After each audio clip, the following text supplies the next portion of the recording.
Hello, everyone, and welcome to a special first edition of in-season ADP chasing. We barely made it through 1 week, and the bank examiner is already banging on my door for the Cooper Kupp fade. The only thing I can do to keep him at bay is to show him the Marvin Harrison Jr. fade. Let's do it. ADP chasing is for when you watch ship chasing, you go, these guys are just football guys. And the targets per outrun leagues, that's going to be really nice. Actually back in if it's Ashane. Stare into our crystal ball. Close your eyes, all your entries are going to lose anyway. Yeah, that's fair. This is a Deuce Vaughn show. It's anti-cabal. It's anti the best ball thought leaders. I'm obviously lying to some degree because I have a lot of both of these guys. It's the most disgusting pick you can make. But man.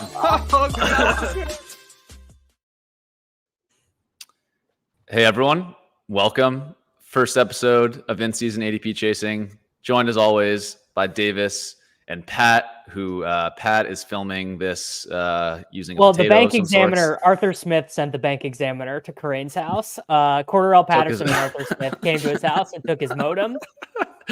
Yeah, so my modem. So the modem thing is not a joke. New house, new shed that I'm using as an office. Same internet. The internet is going to probably go out. This thing, I called yesterday and they're like, yeah, it's probably just a totally bad modem. And I was like, great. I've had it for 3 days. And I got to go. They were not going to send me a new one. I got to go get one. So that's a fun thing I get to do today. In the meantime, I'll probably lose you guys at some point during this pod when it resets. That's all right. I mean, it really wouldn't be ADP chasing without someone having atrocious Wi-Fi like I had last week. Anyways, this is going to be goddamn professional on this show, Sam. That is true. This show, this is going to be a shocker to people. This is actually going to be an attempt to keep this a clean 1 hour in-season show. We don't have time. It's not the off-season anymore to do the 2 hour rambling ADP chasing. So we're going to dive right into it. Let's go over first what the show format is going to be each week. We might iterate on this a little bit, but to start off, we're going to have 3 categories of players that each one of us is going to come prepared to talk through. First, there's the victory lapping player. This is a player that basically we believe should be going way up in rest of season rankings after the previous week's performance. There's the bag defending player. This is probably a player that had a bad week and the market might be panicking on, but you are actually pretty confident in them. You don't think the rest of the season outlook should be too different after the week. And then finally, the panic button player. This is a player that you think should be moving down significantly in rest of season rankings. That's it. Pretty straightforward. The last thing I'll add is that these takes don't have to line up with our off-season exposures. It's certainly more fun if they do. That's how I approached it. I just want to say that I approach this as it pertains to things I would have said on this program for the last 8 months and not necessarily a global panic button or global bag defend. That's fine. Yeah. So I think you can interpret it either way. I have some that are personal to my exposures, some where I'm just kind of throwing out my exposures in the offseason and just talking through what I saw this past week. So we will get to it. Let's dive in right away here, starting with the victory lapping player. Davis, I'll give you the floor first. Who is a player that you think should be moving significantly up in rest of season rankings? So I'm actually not going to take the easy way out here. I'm not going to do Worthy. I'm not going to do Rushy Rice. I actually think it's Devin A-Chain. I think A-Chain is the one where A-Chain, clearly I think should have been going ahead of Jahmyr Gibbs and pending the results that we see with Breeze. Right now, redraft league with your buddies, A-Chain or any of the back end of the first round wide receivers. It's like you are running to click accept before they change their mind about the back end of the first wide receivers. He ran 15 of his routes. He ran as a wide receiver or as a slot player, not in the backfield. 52% of the Dolphins snaps had 2 running backs on the field. But the big one was they're on the 1 yard line. Devin A-Chain gets the 1 yard touchdown. If A-Chain is getting 1 yard touchdowns and getting 7 targets, he's because he's just as efficient. I saw some of the boomers on Twitter take today. Oh, he's only Salvino tweeted this. He's only averaging 4.9 yards per carry over his last 9 games. Only 4.9, a number that would make Joe Mixon blush. Joe Mixon would sacrifice a family member to get the 4.9 yards per carry. A-Chain, considering McCaffrey's age, I think there's a fairly good chance that he actually is just the number 1 player in fantasy. Mostert left for, I keep seeing this, Mostert left for 2 series. So I keep seeing this. Oh, Mostert was hurt. That's why. Mostert left for 2 series. 2. A-Chain, Yeah. I think, is the biggest winner. I agree with this take, and curious to get your thought on it, Pat, as the legendary upside guy. I think there was some maybe concern with A-Chain going into the season where it's like, oh, he doesn't really have the pass catching thing. Does he really have the touchdown thing because of the goal line role? But clearly, both those indicators are extremely bullish when you think through your legendary upside screener. So just curious your commentary, maybe specifically on the pass catching stuff from A-Chain. How excited can we be about that from the prior week? My main feeling is jealousy that Davis got to make this take, because I was also going to say A-Chan. I think so. When I wrote up the legendary scenarios, what jumped out to me, I always say I'm going to do it a little earlier every year, but then the summer gets busy and I do it sort of towards the end of August. But one of the things I like about doing the article is that it does like make me rethink some things and kind of see things a little bit differently. And one of the big things that jumped out to me this season was that A-Chan's path was really through the receiving game, that he was, both live, and probably the easiest way for him to become a legendary back was for him to jump to where he's getting 4+ receptions per game. And it seemed like they were pretty interested in him doing that. And there wasn't a clear third target there. And they've been talked up a lot as a pass catcher. You often do get players getting talked up as pass catchers in the offseason. It's kind of a trope, but second-year players is where we actually do see jumps in receiving usage. And given his explosiveness and McDaniel's creativity, it seemed pretty plausible. So to me, him getting, was it 7 targets or 7 receptions? 7 receptions. Anyway, him getting the usage he got was extremely bullish in the receiving game. And then, he was not efficient as a runner this past week, which, to me is just kind of hiding. I thought maybe you guys wouldn't have this take like I did, because he had -17 rush yards over expected. He had a 33% success rate. Those are both bad numbers, but we know that, A-Chan is explosive and will have better days as a runner. So to me, the fact that he scored 23 PPR points with this usage or with this efficiency, not playing good. Not even playing that good. Yeah, not playing good. This is what we need. That's the other thing from a legendary running back. We're going to have the huge days, but not that this was a floor, because that many receptions is never a floor, but it is nice that he didn't even have to play good to have a huge day. On the touchdown thing, I think he got that carry. My guess is he got that carry because he got stopped right at the goal line. So they called a play for him at the 3. That's just as bullish. Well, that is bullish.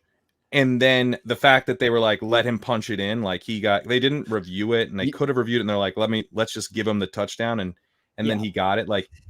That all feels, I think he'll get sniped at the goal line pretty regularly still, but he's involved is kind of my takeaway from that play. Exactly. I think it's call it 50-50 at the goal line or something if you want. I don't expect A-Chain to have a lock on the goal line role, but they're not subbing him out intentionally at the goal line either. So I think that's really, really bullish. And then, just clearing up the stat line, he had 7 targets and 7 receptions. He caught all 7 of them. I think if I was pouring cold water on this take, just to say the other side, I do think some concerns about the Miami offensive line came to fruition this past week. They struggled a little bit, but if that means they're just going to get A-Chain more involved in the screen. Throw the ball. Exactly. Yeah. They're going to use him as an extension of the running game and the screen game, sort of more creative touches than traditional running back carries. That's not necessarily a bad thing. So this take, I think all 3 of us fully endorse. Pat, I know this was yours that you wanted to give. Did you have another victory lapping take that you wanted to give? A player that you think should be going way up the rankings after this past week? Yeah, so now I'm going to pivot. So this isn't actually a player that I was that in on. So I don't know if I'm victory lap. take your laps if you. This is like You're a big what I thought of J.K. this, Dobbins Pat, fan. is like a victory lap for the listeners, right? It doesn't have to be your victory lap. It's like people who have this guy should be victory lapping if you want to think about it like that. Sure. Okay. Well, maybe I'll just switch into a so the panic button has to be someone who's going lower, or can it be someone I'm panicking on for not having enough of? Someone should go lower. Panic button is someone that should be going way lower. Way lower. If we, okay, if we drafted again today, they're going way lower. Yeah. I'll do Saquon Barkley because he was gonna be my panic button for me panicking. But Barkley, I think take your victory laps on him. When I was fading Barkley, which I very much did, I was basically like, all right, it's not that he can't have a great season, it's that he's expensive, and he's got to hit this parlay. He's got to, in year 7, recapture efficiency he hasn't really had since his rookie year. He's got to hope the tush push is an absolute joke without Kelsey, which, like, come on, they're going to figure out how to do that. That won't be a problem. He's got to get that, the awesome usage in an offense that hasn't really incorporated the running back that way. DeAndre Swift, was not used a ton as a receiver there. That's kind of his thing. And yet he wasn't. So, like, isn't Hurts just going to push the ball downfield and everything? Like, is he really going to be able to be the focal point of this offense? That doesn't make sense. So that was kind of the parlay I was betting against. Looks like the parlay's hitting. The tush push, they can't even snap it. There was the Kelsey thing was supposed to be that he was going to be able to, like, push forward. They can't even snap the ball to Hurts. So tush push dead. Barkley looked awesome. He had 27 rush yards over expected. He had a 50% success rate. So the efficiency was really nice. I think one of the great things for Barkley is that he saw stacked boxes just 25% of the time. Like Gus Edwards was at 45 for comparison. Bijan was at 39. So, if you were saying, hey, Pat, don't worry about the efficiency, it's going to be better because he's going to go to the Eagles and they're not going to be able to count for him. That looks pretty good.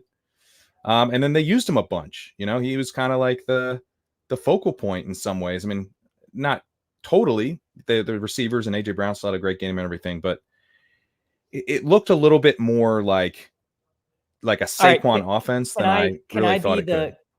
Can I be the voice of the chasers now? Can I be the voice of the person who is freaking out? Saquon Barkley's individual brilliance has actually never really been the issue. Like, even when he was, just toiling away in the mines of Moria in New York, I don't think anyone ever seriously thought he wasn't a good player. I think that 1 week of the tush push not working to the degree that they thought, I don't really think the degree they thought? Yeah, that they thought it would just be as effective. That they basically thought, like, oh, Kelsey's gone. Stacks under it. I'm really not sweating it. And I think that this will also continue to be, relatively speaking, a low volume offense. The way that Anthony Richardson just had 40, or the Colts just had 41 pass plays. I know they played quickly. I know Kellen Moore. I thought the early returns from Kellen Moore were pretty great, but I think this could end up being more of a, even considering the 3 touchdowns he already has, if Barkley ended with 12 touchdowns, I'm not super surprised. Again, I think pretty clearly we were wrong. The one play being evidence that we were wrong. DeAndre Swift never would have gotten that receiving touchdown than Saquon Barkley. They never would have called that for him. They never would have called it for Gainwell. They never would have called it for whoever. That usage right there is the number one, like, all right, well, we really might be wrong. That's the point I wanted to get to. And again, I just think I can't say that I was taking a ton of Barkley. I was really skeptical of the arguments that, his yards per route run was terrible the past couple of years, thus he's a bad receiver. He's a running back that gets used downfield in the passing game. That's something that jumps out in his profile, that he consistently has a positive ADOT, whereas tons of running backs have negative ADOT. So I always thought he was a receiving weapon. Clearly, Daniel Jones in New York was not able to unlock that, even though, Eli Manning clearly was his rookie year. So I guess I did see the upside with Barkley's receiving more. And again, he just had 2 targets in week 1. So let's not go crazy and say that piece was fully unlocked, but he did have an ADOT of 12 on those 2 receptions, mostly because of that end zone target that was down the field. But yeah, again, I wish I drafted more Barkley. I had a soft fade on him, and I agree with Pat that he's a guy that I would be moving up my rest of season rankings considerably, just because of the tush push element and the fact that I do think he's not just, a DeAndre Swift, Miles Sanders level talent. He is a top 5 running back talent in the NFL still, For sure. even though his efficiency stuff looked bad the past couple of years. So I think we got to pay attention to that on one of the best offenses in the NFL with the Eagles. Yeah, I mean, the thing is, like, in best ball, he was a lot cheaper. But in FFPC, we're out in Vegas, and he's going at like the 1-2 turn. He was going ahead of Gibbs and ahead of JT and stuff. And that I'm still pretty comfortable fading, but it's the best ball stuff where, you could get him in the late second, a decent amount, 2-3 turn. And I was kind of like, that's where I feel like, if you're getting him there, you're feeling really good. Got it. Let's move on here to my victory lap player. Again, this is not a guy that I was fully in on. He was someone that I really came around to late in the process the past couple weeks. It's J.K. Dobbins. I think we have to be moving Dobbins way up the rankings after this past week. Look, isn't real quick. Isn't it he is who we thought he was? Did anyone think Dobbins was going to play bad? I think, dude, well, okay. He's coming off a torn Achilles. Like, I wasn't sure how much exactly, he would play. Yeah. Coming off the torn Achilles, I just had no idea how he was going to look. There's so many running backs that come off that injury and do not look like the same player at all. We had Cam Akers that season where he rushed back, came back for the playoffs. He had like 20 carries for 40 yards in the playoff games, like had no burst at all. Look, J.K. Dobbins still has that short area burst. I watched all of his rushes from this past week over the last couple hours. Well, real all 22 ball knower here. Yeah, but yeah, his short area burst looks really good. Obviously, like on that big run he got caught from behind. Like his long speed, I think it's that same issue we saw a couple years ago. His long speed's not all the way back, but his ability to read a hole and make a decision and get like those 5-10 yard chunk plays is there. And I don't know. It's just like at the price that we got him at, pick 140, 150, way later than that, earlier in the offseason. I think he's a guy that has to be moving up to your rankings around 80s and 90s, something like that. I still think there's a concern. Can he hold up over the full season? So I'm not going overboard with this. I mean, I basically just think we know the answer to that, and the answer is no. I think the answer to can J.K. Dobbins with his mismatch size calves hold up for the whole season, I think it's just no. Just think he can't. But does he need to? Like, he already, like in best ball stuff, I mean, I know we don't want zeros absolutely. At the end and everything, but like this dude, I mean, look, in early off season, I completely faded Dobbins because I was like, he's coming off a torn Achilles. Like, what are we doing? But then just the reports were like, yeah, he's like very much a part of their plans and he looks pretty solid. And so I finally came around and like started taking some of him, but I often did pair him with Vidal. And like, to me, like, that feels really good. Like that's a victory lap. You know, I'd be happy to take if it, no doubt, you know, if Dobbins bridges me to Vidal, like at the price you got Dobbins, he's not far from already paying off. Like he might be like a game from paying off for like what you're really looking for those picks. That I agree with. Yeah, that's what I'm saying. Yeah, go ahead, Davis. We said that on this program. Like, we're doing the big board and we're like, we would rather die than take J.K. Dobbins. And by August 1st, we were like, yeah, you just got to be buying. You got to be buying Dobbins on the way up right now. Like 0 Edwards, all Dobbins, all Vidal. Like, I think this is, I mean, I don't disagree that he should be moving up, but like, that was kind of what I expected from them in week 1, was for him to only get like 13 touches, but look really good on the ones he did get. I guess we just have, I want to give him a little bit more credit. Like 10 carries for 135 yards is insane. According to NFL Next Gen Stats, plus 10 rush yards over expected per attempt. Like, obviously that's, that's one big run in there skews that for sure. But the other side of this is Gus Edwards. So cool. Gus Edwards looked really rough. 11 carries for 26 yards. he had no burst. He had no touches where he got over 15 miles per hour. Dobbins had 2. He was negatives in the rush yards over expected stuff. So I think this committee is kind of going one direction, and that's going to be phasing out Edwards, bringing on Dobbins, hopefully Vidal a little bit later in the season. So yeah, I guess like maybe this is hot takey, but I think I would rank Dobbins in the 80s, 90s if I was doing rest of season rankings. Again, I'd have to go through all that stuff, but that's like in my head, that seems about right after that week 1 performance. All right, sure. Let's move on. Let's move on here to the bag defending takes. Again, this is a player that maybe the market is panicking on. They're moving down in the DraftKings Best Ball tournaments, which have launched, by the way. You can draft on DraftKings Best Ball week 2 to the end of the season, and there's ADPs for that. So yeah, a player that maybe the market is panicking on, you're not worried about. We'll do slightly different order here. Give it to Karain first for his bag defending take. So what I guess I would just say up front is that I think we probably should be bag defending like a fair amount of things this week, or like it is noisy. So we are gonna Yes. see a bunch of takes that look silly in retrospect because of one game that didn't go perfectly. We all have very high expectations entering the season for all of our favorite players. I'll say Dowdle. I'm also going to cheat and throw in someone else in a second. But yeah, I'll say Rico Dowdle, where you've got Ezekiel Elliott in this game looked absolutely putrid. He had minus 17 rush yards over expected and a 10% success rate. So that means he had one positive attempt because he got 10 attempts. So one of them went well and the rest were bad. Now you are going to have issues with Elliott stealing goal line work and everything. But the fact that the Dallas Cowboys offense put it on the Browns, who are supposed to have this elite defense, how many times did I have to hear about the vibes?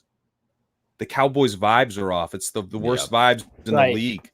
The offensive line is bad now. Well, they did find a bad? team with worse vibes. They did happen to find. Yeah, they found a team with worse vibes, dude.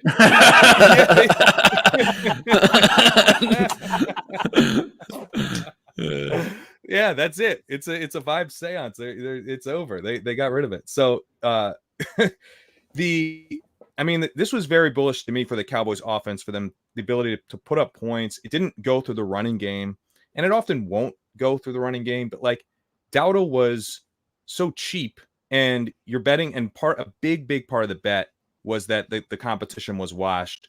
Dalvin Cook couldn't get himself off the practice squad in week 1, and Ezekiel Elliott looked as washed as ever. Part of my case for Elliott as like being okay was that his success rate was still good last year. It was not good this past week. It's only week 1, but this was, I think, sneaky good for Dowdle's ability to mix in some spike weeks throughout the season, which is pretty sweet, when you're getting him outside the top 100 picks. Yeah, I'll second that take. And I think just like adding a small part to it, the part I never got about the Rico Dowdle haters is that I got him this offseason from an ADP of like 180 in the big board to like a peak of 120 at the very end there. But most of the exposure was like 130s, 140s. If he starts the season in like a 60-40 committee where Zeke is the only impediment, like I don't get how that's a bad thing. Like you drafted so many running backs around pick 130, 140 that do not have week 1 roles. Tyler Algier, Zach Charbonnet, like that's like handcuff territory. So if kind of the worst case for Dowdle is he just looks like the handcuff to Zeke week 1, like why is that some end of the world thing? I don't get the Rico Dowdle faders victory laps. So yeah, I'll second Pat's take there that, maybe if you got him at the yeah, go ahead. There was a comment that he wasn't cheap, which yes, he was, for the potential, like for a clear-cut handcuff alone. We thought we were getting that Blake Corum. Turns out Ronnie Rivers might be involved there, but like when you get the clear-cut handcuff, that alone is kind of like starts to become interesting around round 10, maybe, round 11. And so the premium you were paying on just getting the handcuff in Dallas was basically nothing. And so, I mean, he was incredibly cheap. Yeah. Davis, Yeah. anything to add on Rico Dowdle or? I mean, like Zeke getting a touchdown in a victory and pass blocking well is definitely not what you want. It's not perfect. It's not what you want.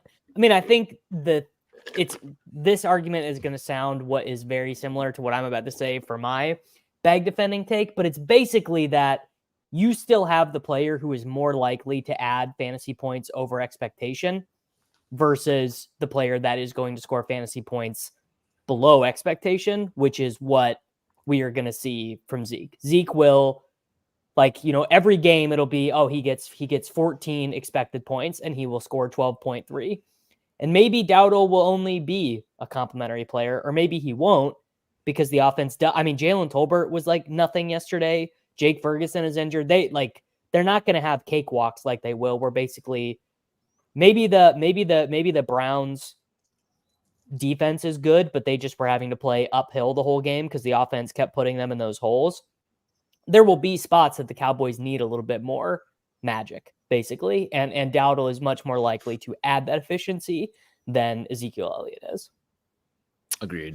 And it's a long season. That's it. People are, Zeke equals points. I never said it would look good.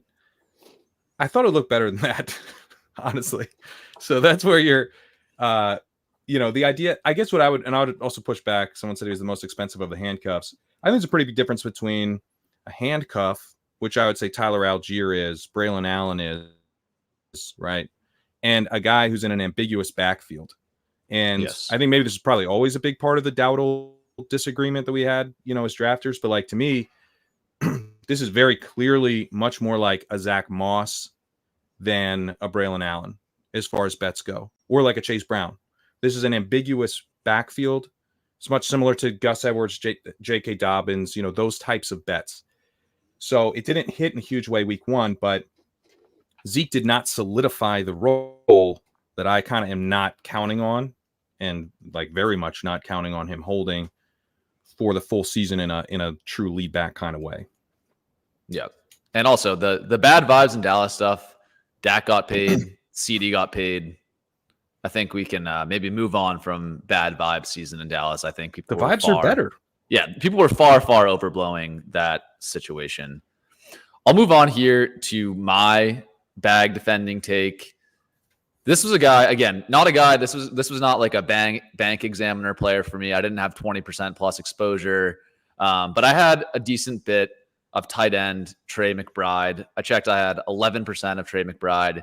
He's a guy that I'm actually really excited about after week one. He's dropped like 6-7 spots in the DraftKings rest of season rankings after kind of a quiet week one performance. I think people in general are maybe panicking a little bit about the elite tight ends, but I thought his usage looked really good in week one. He had really a 30% target share in that week. He also was used in both the short area and got chances for big splash plays deep. There were 2 plays after watching his targets for the past week where Kyler just barely missed him on deep completions that could have been 30, 40-yard plays. There was a deep crosser where he was open and Kyler missed him. They tried to hit him on a deep seam and Kyler underthrew him. Again, maybe you could say that that's part of the problem is that Kyler has never really been a successful passer in getting the ball down the field. But even that, I think, is slightly bullish for McBride. He's going to be the guy that gets the easy button stuff underneath along with Greg Dortch.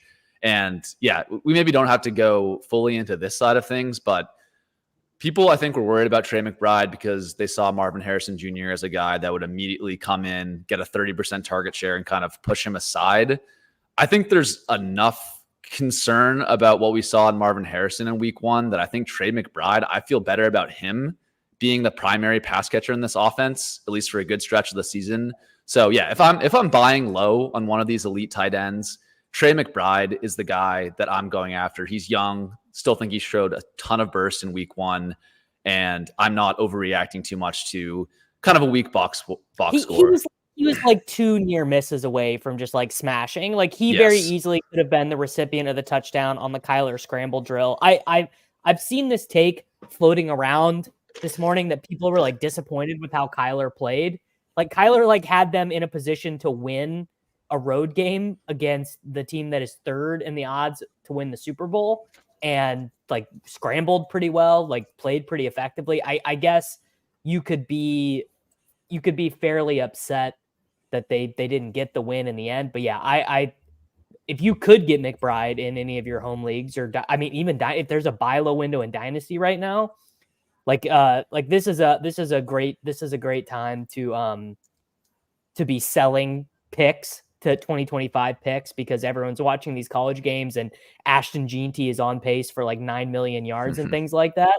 I would be trying to acquire McBride. And to be honest, the Marv stuff is like, that's just gonna take care of itself. Like Greg Dortch is probably a better and more professional wide receiver than him at this point. But as Greg Dortch's biggest fan, you can't build the whole plane out of Greg Dortch throws.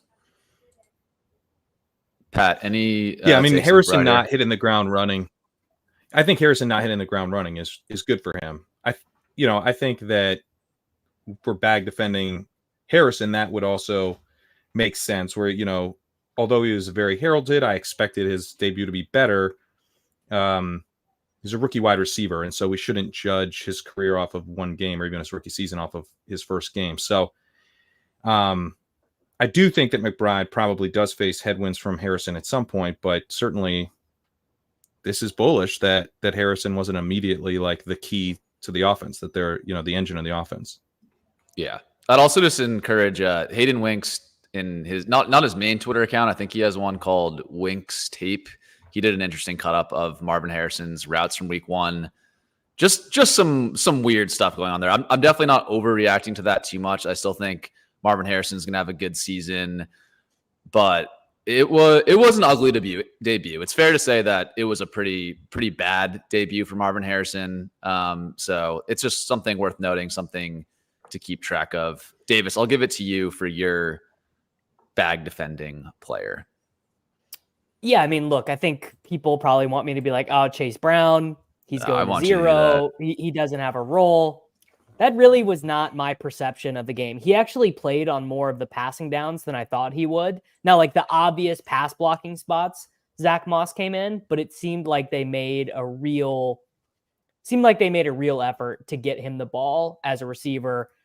I mean, I think you probably would have preferred for him or for Zach Moss to not be efficient with the one goal line touch that he did. But it's also like, I'm familiar with Zach Moss's work. Like, I think Zach Moss is a perfectly competent NFL running back, but he's not, very similar to how Pat feels about Zeke. Like, Moss is not going to be the straw that stirs the drink. And does Chase Brown have the greatest vision in the world? Obviously not. There was one run where he could have cut it to the outside and he had a bunch of space, and he did not do that. It was sort of Trent Richardson-y, where he just went right into the line.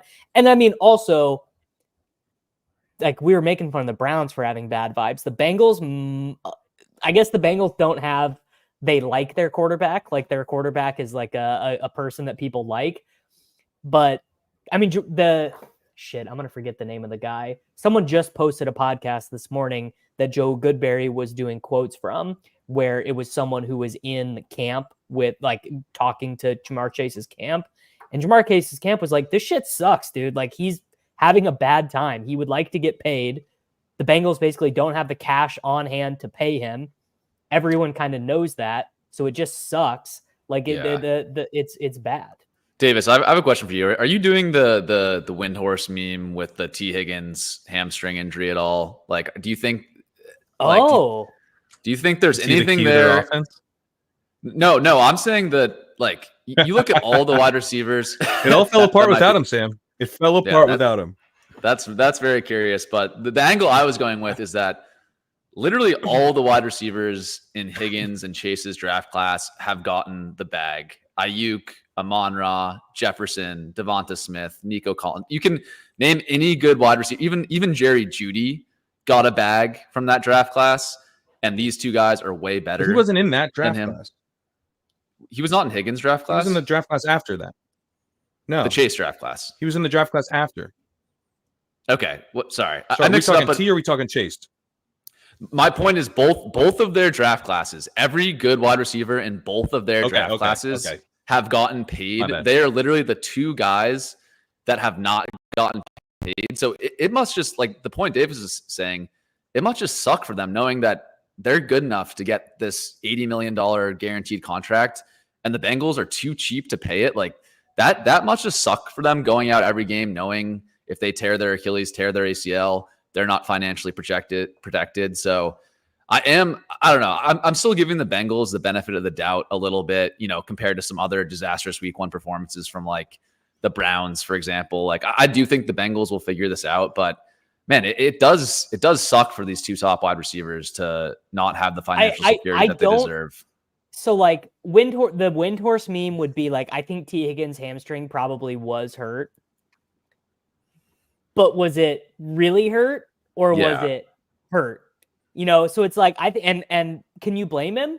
Like to your point, can't blame him at all. If your hamstring is injured, and you could probably play, but it would be pushing it, and you'd maybe be suffering a compensation injury. Why would you play? Yeah, that's the thing is that I'm just worried that both of these guys, like, are they going to be fighting to get back on the field if they're banged up, knowing their situation? I mean, Chase played well. Chase was like the only Bengal who like looked like, I mean, all like Yoshi Voss pretty miscast as like, I mean, he literally had a 100% snap and route share, like, which is not really that fair to Yoshi Voss. And also watching that offense, if I could sell my Jermaine Burton teams, if I could sell any Jermaine Burton share that I had for 5 cents on the dollar, like Jermaine Burton couldn't get on the field with Charlie Jones and Trent Irwin running routes, and they're losing at home to the Patriots. Like, my God, dude, how much do the coaches hate him? Yeah, he's not going back. It's over, I think. I mean, like the reports are really bad on like his, he's not doing what he's supposed to do off the field and stuff. He's got to just be a dick. Yeah. Going back to the Chase Brown side of things, Pat, any notes to add on the Brown Moss split? Do you agree with Davis that we shouldn't be reacting too much negatively for Brown here? I mean, I'm definitely probably a little more concerned than Davis, just because I thought Zach Moss looked good, and he looked like he was like cutting the ball up field quickly, like he was doing. If I'm concerned about Chase Brown, it's that he's kind of this like home run hitting back, but to a fault, and you have him sharing a backfield. That is true.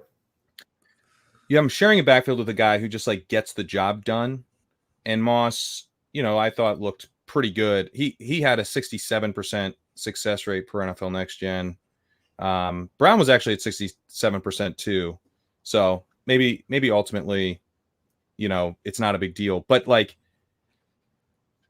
Moss got more work. He got 9 carries. Brown got 3, and he looked pretty effective and kind of did his job. So I think I'm definitely a little more concerned. One, because like Moss looked pretty good, not amazing, but like we thought he might. And then the offense looked so discombobulated. And like, when does this end? Like, this is I guess we're just like not used to this. This isn't supposed to happen. This is a league with parity. This is a league, where they like actually share the money and stuff, and all of these franchises have the ability to compete. Like the Bengals did this to themselves. There's such a this is not a league we're supposed to have stuff like this. They need that private equity. I'm private actually a little bit worried. So bad. Yeah, this Sam, they voted against it. They were the one team that voted against the private equity. Yeah, I mean it's. Like, they know if private equity comes in, like they're toast. They're not gonna have this. They're the first target for sure. It's like, you guys can't figure out how to pay Jamar Chase and T Higgins. We can probably just do that. But yeah, I am giving the Bengals a little bit of the benefit of the doubt. It's been like 3 years in a row where the Bengals come into week 1 and look like dog shit and figure out a way to turn it around. Yeah. So I am not like full blown panicking on them, but it's definitely worth monitoring. how bad they looked. Also worth saying, Patriots defense is going to be like a top 5 defense. So again, maybe it wasn't the best setup for them. We'll see. We I don't know. We'll see. I don't know. Suspect We'll see. I suspect much of that game was about the Bengals having a shitty game plan, just like general unhappiness, general unpreparedness, general Bengals bullshit, as opposed to the Patriots playing super well. Got it. That's the part that would probably concern me the most. Like from a bag defending perspective, Chase Brown's still going to hit some big plays. So I think so that always bag on him makes sense. Yeah, that was always the thesis. Right. Let's do this to close out this conversation. Imagine ADP doesn't exist. You have one team. Your choice is Zach Moss or Chase Brown. Davis, who are you picking? It's got to be Moss. It's got to be Moss. It's got to be Moss right it's now. Moss. It's Moss for me too. Moss ahead. Yeah. Okay. Yeah. Got it. All right. Let's move on here to the panic button player. I'll go first here. Again, this is a player that you think should be going way down the rankings after week 1. Again, I didn't have exposure to this player, but the one guy I would move down the most in like a best ball style format after week 1 is Kirk Cousins, man. I watched that Falcons Steelers game. I get the Steelers defense is likely to be one of the better units of the league. Their O-line was getting beat up, but something does not look right with Kirk Cousins' leg. He was just not able to plant on his throws and drive the ball down the field. When he tried to do so, there was a couple passes where he skipped the ball like 5-6 feet in front of the receiver. A couple times where his accuracy was just way off. I kind of, Kirk Cousins, he's never been a mobile guy, but he's always been someone who's been able to like maneuver in the pocket, have confidence, and sling the ball. He looked kind of timid in that game, did not look like he had very much strength. I am putting a little, frankly, like maybe it's conspiracy theory season. I'm putting a little bit more weight into now the Penix getting benched after like 10 snaps. Oh my in the God. preseason Yeah. stuff. You have to. Yeah. I mean, how about the Penix pick in general? How about they sign Cousins to this contract, they get him in the building, and they're like, oh shit, dude. Yeah. So again, I let's start with the Cousins part of the conversation first. We can get to the pass catchers, but I'll kick it to you first, Davis. Do you agree that it's panic button time for Kirk Cousins? Yeah, I mean, look, if we were redrafting a new contest on Underdog today, I would move him down to the Bo Nix, Drake May, like not anticipating getting 17 games out of him. And I was not a London guy anyways, because much like you, I'm a gentleman of distinction who took Nico Collins over him. Yep. But London would now be a Devontae. Adams was wide receiver 16, wide receiver 17, right about there. I would move London all the way down there in my redraft rankings. Weirdly enough, I would completely leave Pitts where he was. Pitts 100% of routes. Yeah, it's all I've ever wanted from him. In fact, I would maybe even move That's Pitts beautiful. up. Yeah, I know Pitts might actually go up. Yeah. Do you agree with that, Pat, on the Cousins side of things that he should be? Are you because I think I agree with Davis. Like I think I'm moving him down to like 170s as opposed to 120s, 130s, maybe even later, to be honest. But possible I'm overreacting. What do you think? Well, in the back of my mind during draft season, it was always like, how safe is he for week 17? Like, what if they miss the playoffs? Are we getting a Penix audition? And that always felt a little bit like cowardly, because it's like, look, man, like he's such an upgrade on Ritter. There's going to be such an upgrade on Arthur Smith. Like, it's a weak division. Like, it'll be fine. Like, don't get overly caught up in kind of these tail scenarios. It don't feel so tail anymore. This is it's kind of easier to imagine them checking out Michael Penix at the end of the season. And that is just an absolute disaster for best ball teams, because, we might only have one other quarterback, right, on these teams. Like if your quarterback gets benched and a guy like Cousins, it's like, for what? What was the upside? And then you're taking on this dude who got benched, like so easily replaceable with guys going around him, like what's really the difference between like him and Goff or him and, Rodgers or him and Stafford, these guys are like definitely weren't going to get benched. It just, that little voice maybe should have been a little louder after watching this game. Now that I have the hindsight bias, so he's a little easier for me to panic on for that reason. It's like the bottom could actually fall out from a best ball perspective. Yeah. The one other note I'll add on Cousins. This is from Mark Raimondi. I apologize, Mark, if I'm pronouncing your name wrong. No play action snaps. Yeah, he's a Falcons beat reporter. That was one thing, a lack of play action. The other really weird thing for a supposedly, Shanahan style offense, they ran one offensive play with Kirk Cousins under center. The rest was out of pistol and shotgun. Pistol, a pretty weird formation to use for your based offense. I think that's maybe because they don't have faith in Cousins taking a snap under center and like running out to hand the ball off to the running back, or I don't know, but it was a lot of weird pistol stuff, tosses to Bijan, keeping Cousins like really statuesque in the pocket. So that's an alarm bell data point for me. They don't even have the faith to have him under center. Just kind of weird stuff in Atlanta. As far as the pass catchers go, we can have that conversation. I think the presence of Penix is a pretty good backstop for Pitts and London. I don't want to have a ton of takeaways after this past week in terms of the pass catchers. It really was an unwatchable offense. I never thought London was good, so that's easy for me to just update my priors and be like, well, I'm not a London guy, so yeah. Yeah, as far as Cousins is in there, I think it's going to be like PPR scam season for Bijan, tons of dump offs and screens. Think Big Ben to Najee Harris. Remember when Big Ben targeted Najee Harris like 16 times in a game? I think we'll see. They built the whole plane out of Bijan Robinson. The whole thing is it's all Bijan. Yeah, and the last thing I'll say, I know you guys. I gotta get a little Pitts FUD in there. 100% route rate. That's good. Three targets. It's not good. No. That's crazy. Three targets is that's crazy not, good. No, 3 targets is not so good. I'm not hearing. No. What I'll say on Pitts is everyone's saying they're going to get Pitts involved in the short area of the field. He's going to get the easy button stuff. Kyle Pitts is not good at the easy button stuff. He's not a guy you want catching a pass and running after the catch. He's actually not good at that. Man. He's just not, he's not good at running after the catch. No, he's like there's the no worst way you yak. can say that.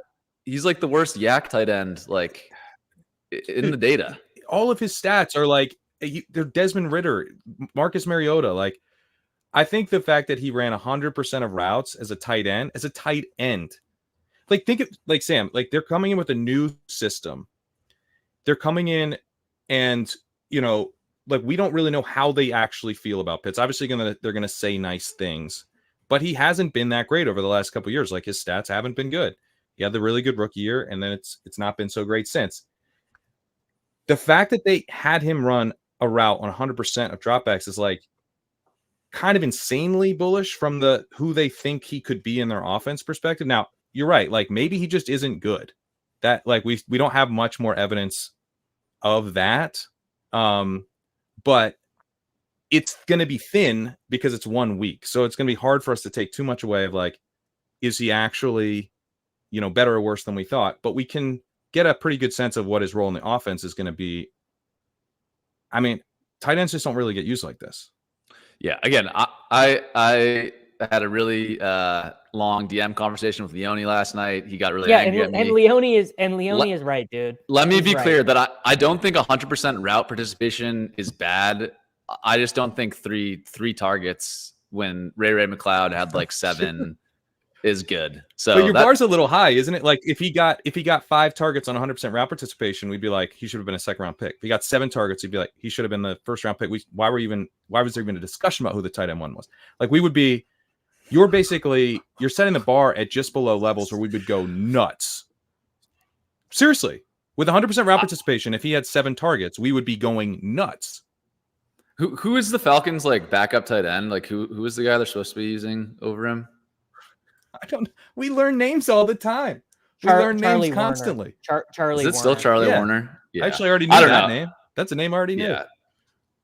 I don't know, man. I guess here's the thing. I think there was a version of this offense where they found a way people were saying stuff like they're going to use Kyle Pitts in like the Puka Nacua role in the Rams offense, like tons of pre-snap motion, scheming up on tons of crossers and stuff underneath. I didn't see the Falcons in week 1. I didn't see them going out there and being like, yeah, Kyle Pitts is one of the focal points of our offense. And I thought that was part of the thesis of him having a good season. 100% of routes. He did. Yeah, he was one of the focal points. He was out there like, every play. This is peak ADP chasing right now. Just like 100% of route. Like you can find guys who run 100% of route. Like Alec Pierce ran 100% of routes in like all the games last year. He's a wide receiver. If Alec Pierce had tight end eligibility, he would be fucking sick. Yeah, I but would love Alec Pierce to be tight end. Cade Otton, he just caught a couple long touchdowns. Cade Otton and Colby Parkinson are going to be running 80-90% of the routes. I mean, and Colby Parkinson is one of the biggest. Like he'd be like the tight end 14 if we drafted right now. Yeah, but would you draft Colby Parkinson in the 6th round over George Kittle and Brock Bowers? Colby Parkinson is not as good as Kyle Pitts, dude. Your argument really falls apart because Drake London had 3 targets. Like Darnell Mooney had 3 targets. They gave Ray McLeod 6 targets. Like the offense wasn't functioning like we were expecting it to. And as you pointed out, it's largely because Kirk Cousins looked really bad. So from the Cousins is having trouble coming back from this Achilles tear, perspective, I am not pushing back. That is concerning. But from like somehow this isn't reflective of them utilizing Pitts as a big part of their offense because they only had 3 targets. When he tied with Drake London and Darnell Mooney, the other 2 guys we would expect to be a big part of their offense, it's a stretch. It's like, I don't know. It almost seems like you didn't like Kyle Pitts in the first place, and you're interpreting through it that you're letting your lens. 2019 Debbie takes impact your 2024. That's what people are doing with Kyle Pitts. Come on, man. Come on. Like we the same targets as everyone else. Like why is it bad for him? Because Drake London not actually a part of this offense? Is Drake London actually the 3rd wide receiver because he didn't get more targets than Darnell Mooney? He got Drake London had half the target of Ray McLeod. Is he basically a wide receiver 4 in his own team? I'm just asking questions.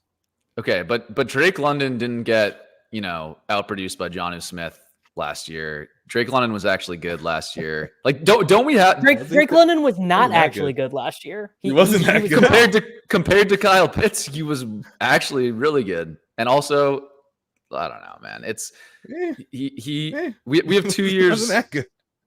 2 years of data on Kyle Pitts not being that good before this year. So I don't know. Let's move on here to panic button player for Davis. Dontavian Wicks, because just like there's no foreseeable way for him to pay off now with Jordan Love injured. Like it's completely done and dusted and over. It's just not happening. He's a drop.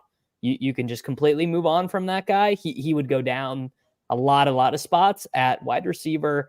And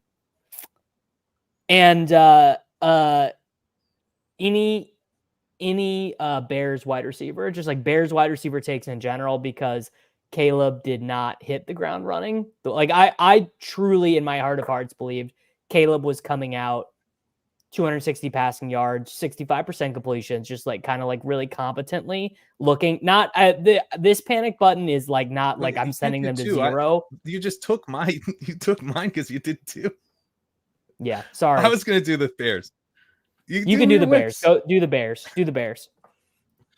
All right, because I was actually gonna take it from the wide receivers perspective, where like I think it was on Sickos. We did like a Aren't You Worried episode, and I did an Aren't You Worried on the Bears, like where we know that these rookie wide receiver or these rookie quarterbacks don't really support weapons at a high rate, but we just saw with Stroud, and Caleb's going to be this insane prospect.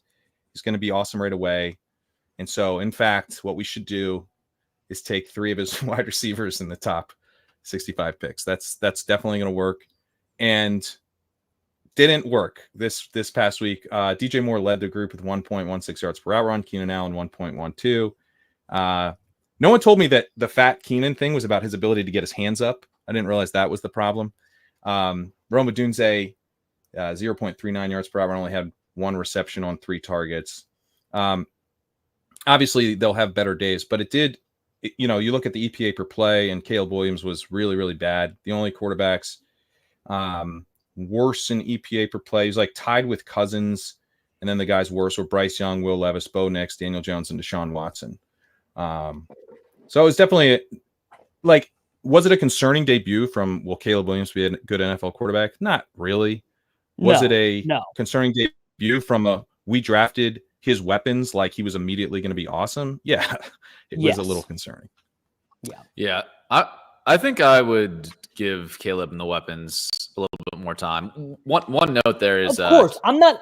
I didn't mean to send that to 0, but this panic meter is about, I'm very financially invested in all of these players. Yeah, relative panic. Yeah, me too. Yeah. Not that so much sense. more because he was the most expensive, but yeah, I think that. Yeah, I don't know. I'm going to give Caleb a couple weeks before I have any sweeping judgments on him, but I definitely agree it was concerning. The Shane Waldron stuff is starting to creep up in my mind more and more, knowing that he's in charge there, and after we saw what happened in Seattle last year. So that one definitely makes sense to me. Worth noting, Keenan Allen suffered a hamstring or foot injury. I don't know if it was actually disclosed what the injury was at the end of the game. Was it okay? So that was the same injury he had coming into the game. So that's something worth noting. It could get really concentrated to Odunze, and that would help more if he's guys, out. Yeah, it would help if he's out. And the other note I wanted to add, I think it was Jacob Gibbs on Twitter he showed the wide receivers that had the most pre-snap motion routes ran for them. It was Keenan Allen, which strikes me as a little bit weird to make him the focal point of the motion stuff over someone like DJ Moore. So I wonder if that shifts a little bit this next week, especially obviously if Keenan's out. But yeah, Keenan was not particularly efficient out there, even though he got peppered with targets. Okay, so that was both you and Pat's take, Davis, or did someone want to give one more, or we wrap this up? I just had, Wicks is like, Wicks, send every Packer but Jaden Reed to like absolute not startable in 12-team league 0 until Jordan Love gets back. Yeah, this is a good point from Nathan Roof. The pre-stop motion for Keenan was just to get his weight down. They're just trying to.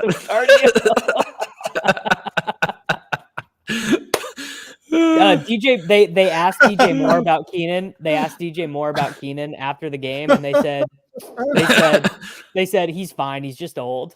They said he's fine. He's just an old guy. Oh my god, dude! What is the last rant I have about Waldron? Using Gerald Everett as a feature tight end over Cole Kmet is got to be one of the most donkey brain. I'm not saying Kmet's like some amazing guy. I'm not like a huge Cole Kmet guy, but Cole Kmet is way better at football than Gerald Everett. This is just nepotism from Shane Waldron having Everett back in Seattle, I think. But that to me is inexcusable. What is Gerald Everett doing out in the field so much? Doesn't make any sense to me. Well, you also like with these coaches, you want to see, this guy failed, right? Last year, it was bad. And what did you learn? Nothing. Oh, nothing. You come in and immediately you're like, I'm going to take this guy who, if I sat down and watched the tape and looked at the stats, would realize is much better than Gerald Everett. And I'm just going to do what's more comfy for me and play Gerald Everett over this guy because he knows my system or whatever. It's about as big a red flag on a coach, I think, as you're going to get. It is. And then in addition to the offense looking bad, and we knew Waldron, like none of us liked Waldron. We're like, it doesn't matter, hopefully, because Caleb's going to be awesome. But it reminds me of the Kirk Cousins thing a little bit, where like there actually were some red flags, but we ignored the red flags, understandably, because there was a lot of upside, and all of a sudden the red flags look a little redder. Yeah, put the whole Bears coaching staff on watch for first coach fired this season if this stuff continues. Just not saying it's definitely gonna happen, but they're on my watch list after that week 1 performance. I guess they did get a win, so that helps. All right, guys, that was it for this week on victory lapping and bag defending, in-season ADP chasing, whatever we are calling it now. What was your one for the panic button? It was Kirk Cousins. Oh, Cousins. Yeah. Right. Okay. The other one I would say, if I was giving a second, this one is so obvious. You don't even need to say it. Deshaun Watson. Come on, man. Like, Oh, what's like? Yeah, Bryce Young was the other one. David They, Kitchen is having to trim the Dairy Queen budget right now. Yeah. Now I'm a little the bit bank nervous about examiner. Deontay Johnson. Deontay. Deontay Johnson is a tough one. Like they passed a bunch. They trailed the whole time, and like Wait, Crane, I thought you were it kidding. still didn't happen. You drafted No, I'm Deontay concerned. Johnson? I drafted Deontay Johnson. Yeah, Sanderson and Gretsch. They got me on him. Every Panthers player is at absolute zero. Jonathan Brooks 0, Leggett 0, Adam Thielen 0. 0. Like should project for 0 points. Go to get your lineup on Yahoo 0. Yeah. Hey, let me ask you: Is it bad? Is it bad if the guy I took in the 6th round is getting out targeted by Jonathan Mingo? Is that good or bad? No, you got to give him more than 1 week. Like, Kyle Pitts only had 3 targets week 1. You got to give him some time to bounce back. I know. Bryce Young's bad, guys. It's bad. Yeah, he's the worst quarterback in football. 32 out of 32, and Andy Dalton would be better than him right now. Yeah, that's Andy ugly. Dalton would definitely be better. I think with Young, the thing I've been kind of digging around on some quarterback stats and stuff, like his time to throw is so long, but like he doesn't. It's like it's the Zach Wilson. I think he's got the Zach Wilson disease where like he takes so long to make a decision, and then that decision is an interception. Is like bad. that's just it's the worst possible combo. Like you at least if you're gonna be bad, you at least need to be like getting the ball out on time. That's where Dalton would be much better. Honestly, I think Deontay, maybe we shouldn't be worried. Maybe it's actually good for Deontay because Young is going to get benched for Dalton, who would be literally like the perfect quarterback for Deontay. Oh, can we real quick before we get out of here, I do need to ask Sam's thought on the 5th round rookie from BYU impacting the projection for the week 1 NFL target leader, Cooper Kupp.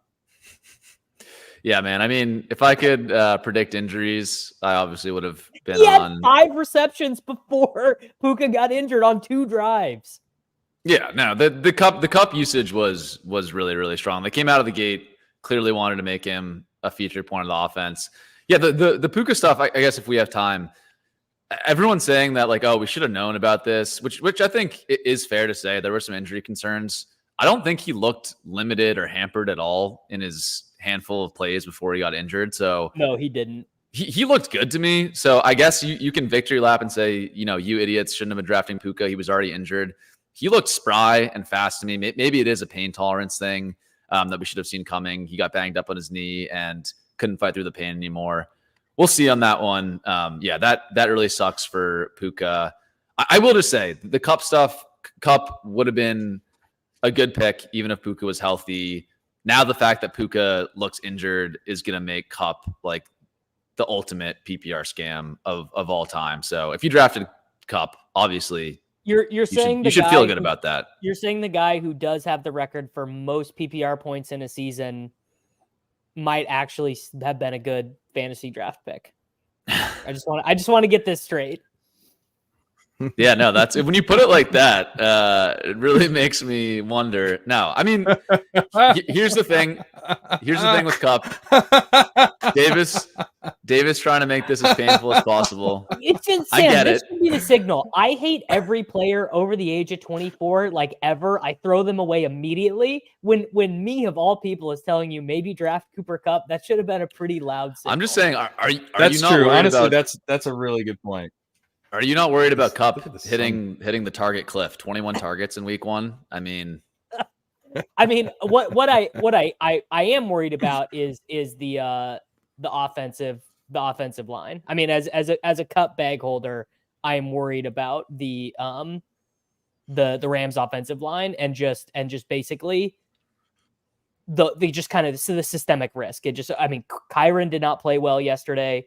Like there's some real systemic risk overall. Yeah, I think. Yeah, I will just say like the Kupp stuff. I did a thread on this. There's evidence. I said he would be a guy I would take in PPR redraft leagues because of his upside, not a guy that I'm targeting in half PPR best ball. So I always like, to be honest, this is not even a bit. The upside case with Cooper Kupp was really obvious.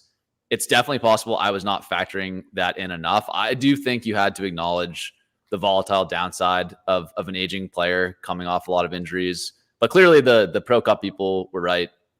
I was wrong. Pro Cooper Cup people did not go far enough.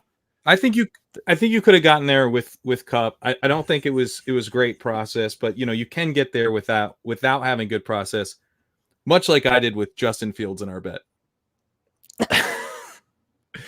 God damn it. Justin Fields starting and winning that game. Unbelievable stuff. This is what I was trying. I was trying to end the show before we got to the Justin Fields and Cooper Cup stuff. I was trying. You guys wouldn't let me do it. Dude, Justin Fields, again, honest, people think I, only see things through my own bias. I watched the Fields stuff. I thought he looked pretty good in week 1. I thought the connection with Pickens looked pretty strong. He just was clearly executing the offense and not trying to do too much. Yeah, exactly. Yeah, and they used him on design runs. Clearly, like that feature of the offense would not exist at all with Russell Wilson. Can't do that with Russ. Yeah, I can see why they would want to keep him.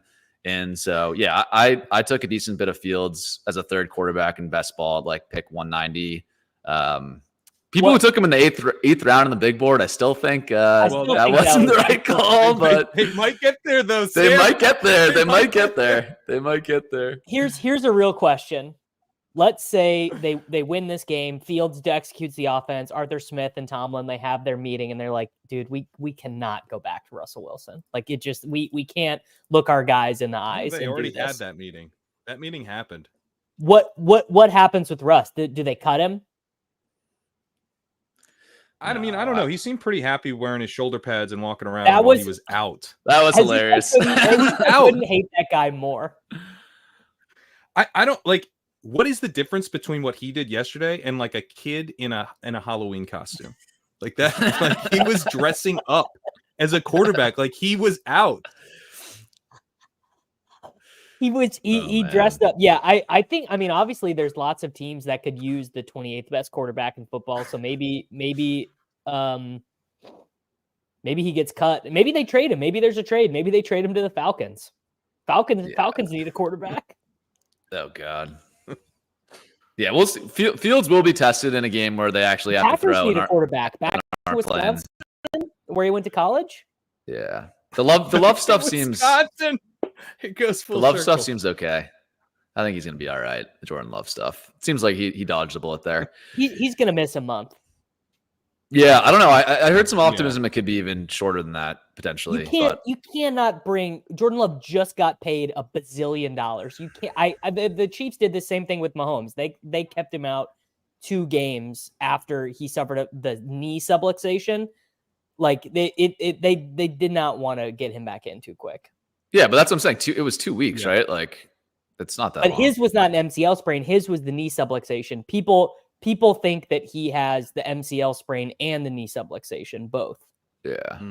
Yeah, we'll see. I mean, it makes Packers are like completely unusable in the meantime if it's Malik Willis back there. So I still think like by week 8, we're not going to be too worried about the Jordan Love stuff, but I could be wrong about that. All right, guys. I hope you're right.